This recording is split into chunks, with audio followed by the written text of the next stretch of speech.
नमस्कार दोस्तों, मैं फिर हाजिर हुई हूँ आपके लिए एक नया वीडियो लेकर।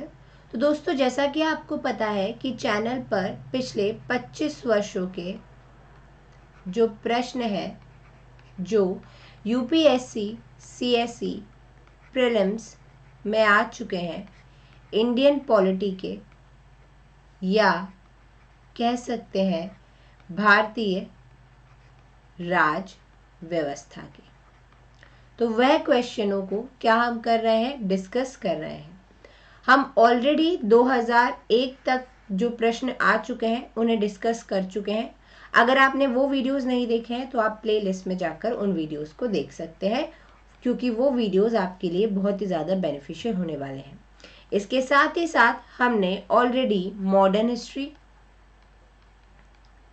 और एंशियंट हिस्ट्री के पिछले 25 वर्षों में जो प्रश्न आए हैं यूपीएससी सीएसई प्रीलिम्स में, उन्हें ऑलरेडी डिस्कस कर लिया है। अगर आपने इन वीडियोस को नहीं देखा है, मॉडर्न हिस्ट्री और एंशियंट हिस्ट्री के, तो इन वीडियोस को भी आप प्लेलिस्ट में जाकर चेक कर सकते हैं। ओके, आज जो हम देखने वाले हैं PYQs ऑफ इंडियन पॉलिटी 2002।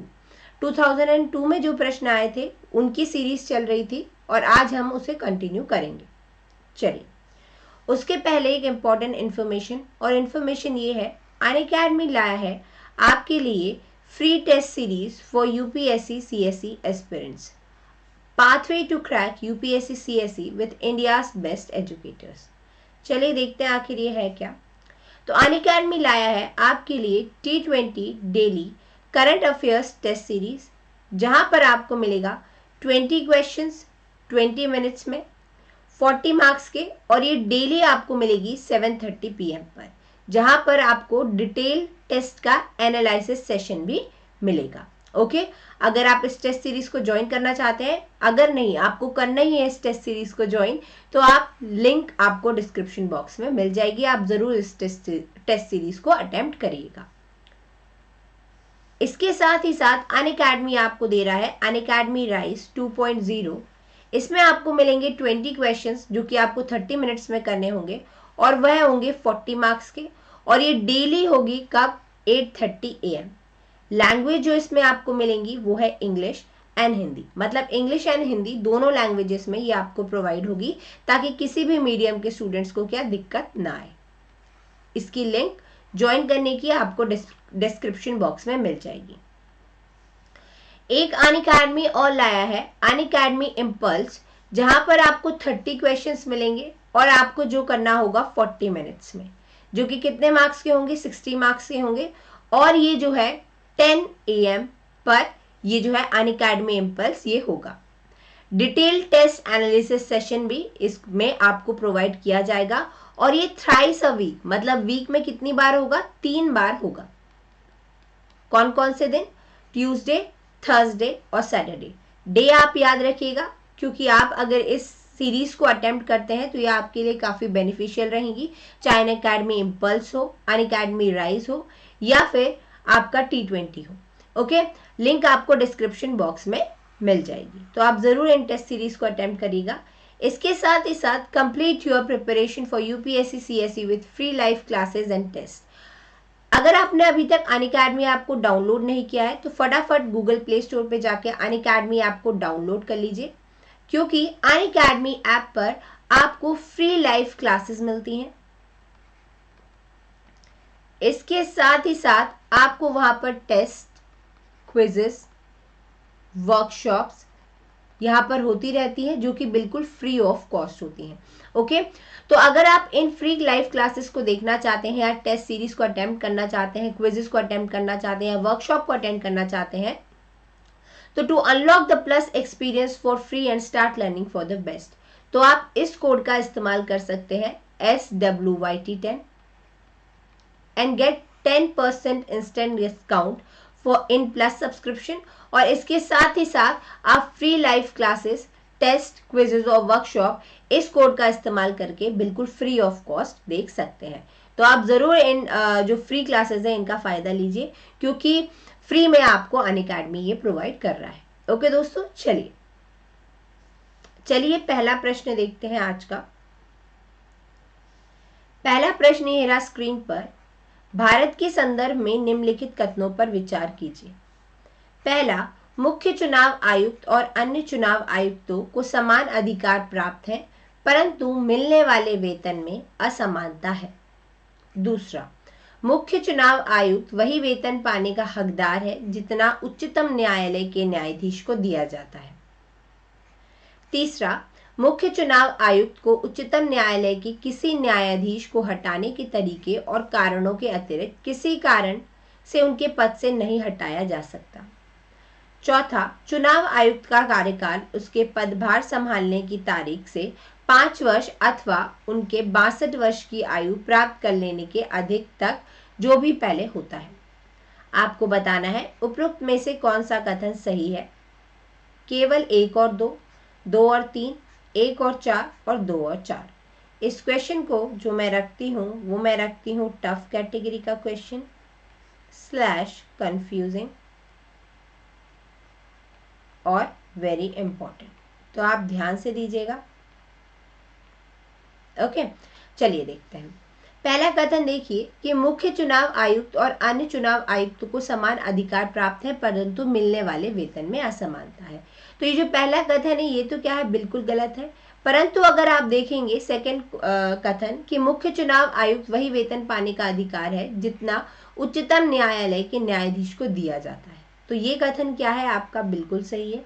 इसके साथ ही साथ मुख्य चुनाव आयुक्त को उच्चतम न्यायालय के किसी न्यायाधीश को हटाने के तरीके और कारणों के अतिरिक्त किसी कारण से उनके पद से नहीं हटाया जा सकता। तो ये कथन भी आपका क्या है, बिल्कुल सही है। कौन सा, आपका थर्ड कथन कि जो मुख्य चुनाव आयुक्त है उसको उच्चतम न्यायालय के किसी न्यायाधीश को हटाने के तरीके और कारणों के अतिरिक्त किसी कारण से उसके पद से नहीं हटाया जा सकता। अगर आप चौथा कथन देखेंगे कि चुनाव आयुक्त का कार्यकाल उसके पदभार संभालने की तारीख से 5 वर्ष अथवा उनके 62 वर्ष की आयु प्राप्त कर लेने के दिन तक जो भी पहले होता है, तो ये कथन क्या है, बिल्कुल गलत है। करेक्ट आंसर इज व्हाट, 2 और 3, मतलब B is the correct answer. चलिए एक बार डिटेल एक्सप्लेनेशन देख लेते हैं। संविधान के अनुच्छेद 324 में, किसमें, 324 में जो निर्वाचन आयोग है उसके बारे में क्या दिए हुए हैं, उपबंध दिए हुए हैं। किसके बारे में, निर्वाचन आयोग के बारे में। इसके साथ ही साथ जो आपका निर्वाचन आयोग है उसका गठन मुख्य निर्वाचन आयुक्त तथा ऐसे अन्य निर्वाचन आयुक्तों से किया जाता है जिनकी संख्या राष्ट्रपति द्वारा नियुक्त की जाती है और उनकी नियुक्ति भी राष्ट्रपति द्वारा की जाती है। तो देखिए जो निर्वाचन आयोग है उसका गठन, पहली बात तो मुख्य निर्वाचन आयुक्त तथा ऐसे अन्य निर्वाचन आयुक्तों द्वारा किया जाता है जिनकी जो संख्या है वो कौन नियुक्त करता है, आपका राष्ट्रपति है वो नियुक्त करता है। इसके साथ साथ उनकी जो नियुक्ति भी की जाती है वो राष्ट्रपति के द्वारा ही की जाती है। वर्ष 1991 या 1991 में संसद द्वारा मुख्य निर्वाचन आयुक्त एवं अन्य निर्वाचन आयुक्त अधिनियम 1991 पारित किया गया, जिसमें 1 अक्टूबर 1993 को राष्ट्रपति के एक अध्यादेश द्वारा संशोधन करके ये व्यवस्था कर दी गई कि निर्वाचन आयोग कितने सदस्य होगा, 3 सदस्य होगा। तो जो क्या हुआ था वर्ष 1991 में क्या हुआ, जो संसद द्वारा मुख्य निर्वाचन आयुक्त है और जो अन्य निर्वाचन आयुक्त है अधिनियम 1991 जो है वो पारित किया गया, जिसमें ये डिसाइड किया गया राष्ट्रपति के एक अध्यादेश द्वारा संशोधन करके कि जो निर्वाचन आयोग होगा वो कितने सदस्य होगा, 3 सदस्य होगा। इसके अनुसार जो आयोग होगा उसमें क्या होगा, एक मुख्य चुनाव आयुक्त होगा, इसके अतिरिक्त क्या होंगे, 2 अन्य चुनाव आयोग होंगे। ओके, आयोग द्वारा कोई भी निर्णय बहुमत से लिया जाएगा और जो ये आयोग है इसके द्वारा जो भी निर्णय लिया जाएगा वो किसके द्वारा लिया जाएगा, बहुमत से लिया जाएगा। ओके, चलिए थोड़ा सा और देख लेते हैं। मुख्य चुनाव आयुक्त एवं अन्य चुनाव आयुक्त का वेतन 90,000 है। एक बार इसे अपडेट कर लीजिएगा अगर चेंज कुछ हुआ होगा। ये मेरे पास जो डेटा है ये 2018 तक का डेटा है, तो अगर इसके बाद वेतन में कोई चेंज हुआ है तो आप एक बार चेक जरूर कर सकते हैं, बाकी मैंने चेक कर लिया है। मुख्य निर्वाचन आयुक्त अपने पद ग्रहण की तिथि से 6 वर्ष के लिए नियुक्त किया जाता है, लेकिन यदि वह 6 वर्ष की अवधि के अंतर्गत 65 वर्ष की आयु पूरी कर लेता है तो वह पद मुक्त हो जाता है। तो आयु क्या है आपकी, जो आयु है वो है 65 वर्ष और कितनी अवधि है, 6 वर्ष की अवधि। ओके, तो मुख्य निर्वाचन आयुक्त अपने पद ग्रहण की तिथि से 6 वर्ष के लिए नियुक्त किया जाता है, लेकिन यदि वह 6 वर्ष की जो अवधि है उसके अंतर्गत 65 वर्ष की आयु पूरी कर लेता है तो वो क्या हो जाता है, पदमुक्त भी हो जाता है। मुख्य निर्वाचन आयुक्त को हटाने के लिए संसद द्वारा उसी प्रकार महाभियोग की कार्यवाही की जाती है जिस प्रकार उच्चतम न्यायालय के न्यायाधीश विरुद्ध की जाती है। तो जो मुख्य निर्वाचन आयुक्त है उसे उठाने के लिए वही प्रक्रिया की जाती है, या कह सकते हैं संसद द्वारा महाभियोग की प्रक्रिया कार्यवाही की जाती है, जो कि किसके लिए होती है, अगर हमको उच्चतम न्यायालय के जो न्यायाधीश है उसको उसके पद से हटाना है तो की जाती है। ठीक है, तो उच्चतम न्यायालय के न्यायाधीश के विरुद्ध की जाती है, वही मुख्य निर्वाचन आयुक्त को हटाने के लिए जो प्रक्रिया है उसका उपयोग किया जाता है संसद द्वारा। चलिए नेक्स्ट देखते हैं, निम्नलिखित में से कौन सा प्राधिकरण भारत की समेकित निधि से राज्यों को राजस्व की सहायता अनुदान देने वाले सिद्धांतों की अनुशंसा करता है?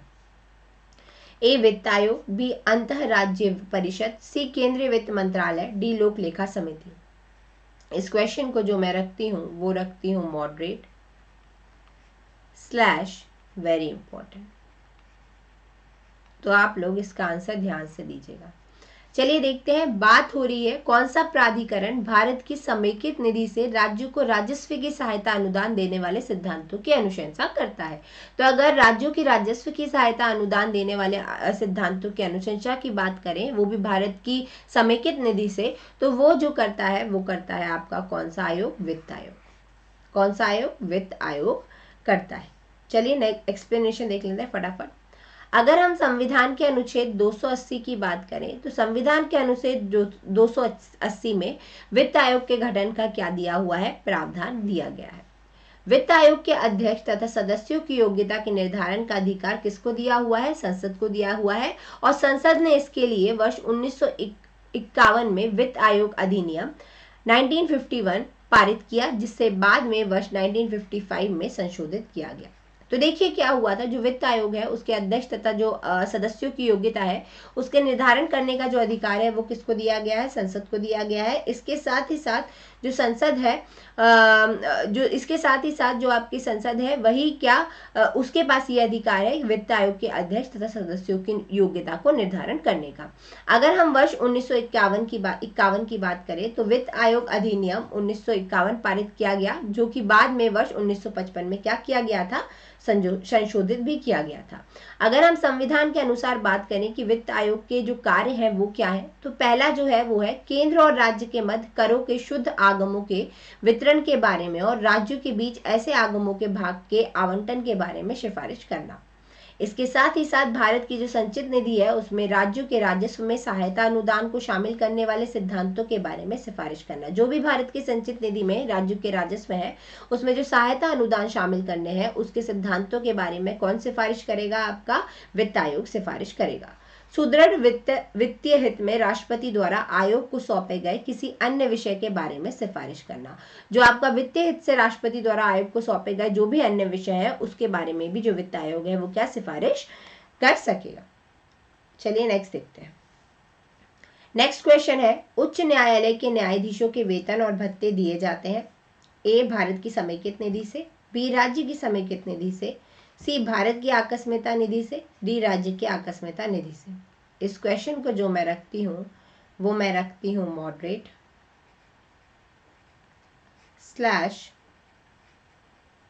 कंफ्यूजिंग और वेरी इंपॉर्टेंट। तो आप इसका ध्यान से आंसर देना। बात हो रही है किसकी, उच्च न्यायालय के न्यायाधीशों के वेतन और भत्ते की। तो अगर हम उच्च न्यायालयों के न्यायाधीशों के वेतन और भत्ते की बात करें तो जो वो दिए जाते हैं आपके राज्य की समेकित निधि से। किससे दिए जाते हैं, राज्य की समेकित निधि या कह सकते हैं संचित निधि से दिए जाते हैं। ठीक है, चलिए देखते हैं। जो उच्च न्यायालय है उसके न्यायाधीशों के वेतन एवं भत्तों को निर्धारित करने की शक्ति किसे प्रदान की गई है, संसद को प्रदान की गई है। कि जो भी भत्ते होंगे उच्च न्यायाधीश के या जो उसके वेतन होगा वो निर्धारण कौन करेगी, संसद करेगी। न्यायाधीशों के वेतन और भत्ते राज्य की संचित निधि पर भारित होते हैं और उनमें उनकी नियुक्ति के पश्चात कोई अलाभकारी परिवर्तन नहीं किया जाता। ठीक है। तो जैसी उनकी नियुक्ति होती है उसके पश्चात कोई भी अलाभकारी परिवर्तन उसमें नहीं किया जा सकता। अगर हम वर्तमान में उच्च न्यायालय के मुख्य न्यायाधीशों के वेतन की बात करें तो वो है 90,000 छठे वेतन आयोग द्वारा प्रति माह, एवं अन्य न्यायाधीशों का जो वेतन है वो कितना है, 80,000 प्रति माह है। जितने भी ये जो डेटा इंक्लूड होते हैं, एक बार इनको आप ऑनलाइन चेक कर लिया करिए, क्योंकि कभी कभी होता है, वैसे तो मैं कोशिश करती हूँ कि सही डेटा ही आपको दूं, बट कभी कभी क्या होता है, जैसे अभी वीडियो बना दिया और 1 महीने बाद कोई चेंज आया और फिर आपने 1 महीने बाद वो वीडियो आप देख रहे हो, तो हो सकता है कि वो चेंज हो गया हो डेटा। ठीक है, तो आप वो डेटा ज़रूर चेक कर लिया करो एक बार, जहाँ पे भी आपको डेटा दिखे। ठीक है दोस्तों, तो यही था हमारा आज का वीडियो। मिलते हैं नेक्स्ट वीडियो में। Thank you so much.